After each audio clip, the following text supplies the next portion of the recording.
Defining MPs. In a democracy, voters elect members of parliament to represent their interests. Members of parliament are usually called MPs.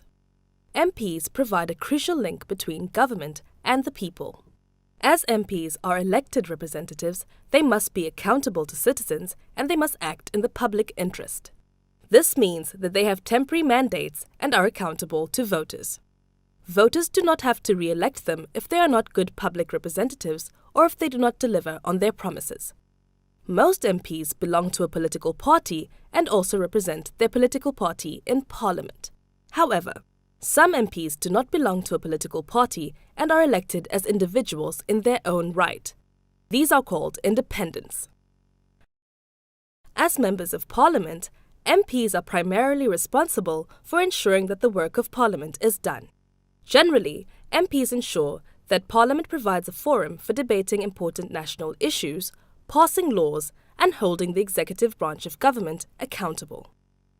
Members of Parliament, or MPs, have many responsibilities. Legislation. MPs in Parliament debate and pass or reject laws that are drafted by the executive branch of government. Occasionally, MPs draft their own laws, called private members' bills, but most of the laws come from the executive. The key role of MPs is to ensure that the laws they pass are in line with the country's constitution and will improve the lives of citizens. Representation. MPs play an important representative role by providing a link between government and the people. MPs are tasked with consulting citizens and representing their views in Parliament. However, the way that an MP represents people's views depends on the type of electoral system in a country.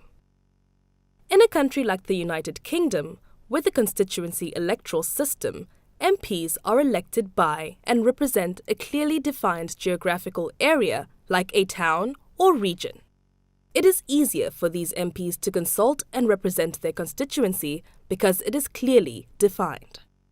However, in a country like South Africa, with a proportional representation system, MPs represent their political party first and foremost. This is because voters vote for a political party and not an individual MP. The party chooses which of their party representatives will sit as MPs in Parliament. MPs are then accountable to their own parties. The whips of the various political parties maintain internal party discipline in Parliament. In this type of system, it is not always clear which constituency of people an MP represents. It then becomes difficult for these MPs to consult or represent a particular group or area of people or constituency. To solve this dilemma, many countries with PR systems like South Africa have introduced constituency work for their MPs. Constituency work. South African MPs have been allocated a constituency area or town by their political parties. MPs are required to do constituency work during specific times of the year. During these constituency periods, MPs have a duty to be available to the public, help solve problems, and report back to their constituents on what is happening in Parliament. The purpose of these periods is to encourage MPs to remain in contact with the people they represent. Parties are entitled to a monthly allowance for each MP to run a constituency office, and each political party makes its own constituency arrangements. Most constituency offices employ an administrator to be available to the public even when Parliament is in session. Oversight and accountability. MPs also scrutinize the work of government to ensure that the executive implements the laws and policies of the country responsibly and correctly. There are various mechanisms that MPs can use to hold government ministers and even the president accountable. These include regular questions which these executive members must respond to in Parliament. MPs also sit on parliamentary committees which oversee the work and spending of government departments. Debates. MPs participate in parliamentary debates which are usually made public through the media. This helps to inform and instruct citizens about government policy and important current political issues. South Africa's MPs. South Africa has 3 types of elected representatives. MPs at the national level sit in the National Parliament. Parliament has 2 houses or chambers. The National Assembly represents the entire country, and the National Council of Provinces, or NCOP, represents the interests of the provinces. There are 400 MPs in the National Assembly and 90 MPs in the NCOP's Senate.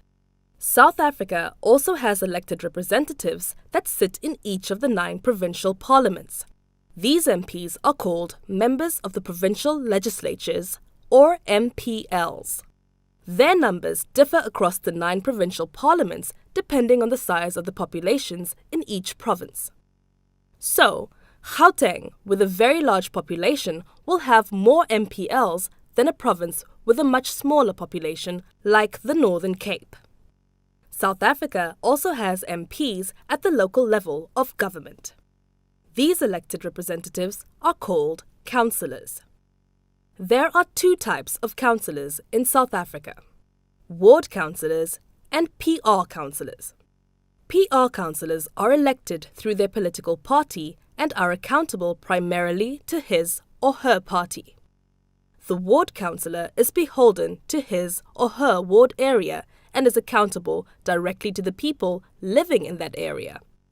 Ward councillors, therefore, have a specific constituency to look after. All MPs are in powerful positions and can influence important laws and decisions that affect millions of people. There may be times when their personal or business interests conflict with their ability to look after the public interest. All elected MPs at national, provincial, and local levels must record their personal business and outside interests in a public register so that citizens can monitor any unethical or corrupt behavior. Summary. Remember that you can find out who your party MP is in your area and contact them about issues that affect you. Remember that you must contact parliamentary MPs for national issues, MPLs for provincial issues, and your local councillor for concerns that relate to your immediate area.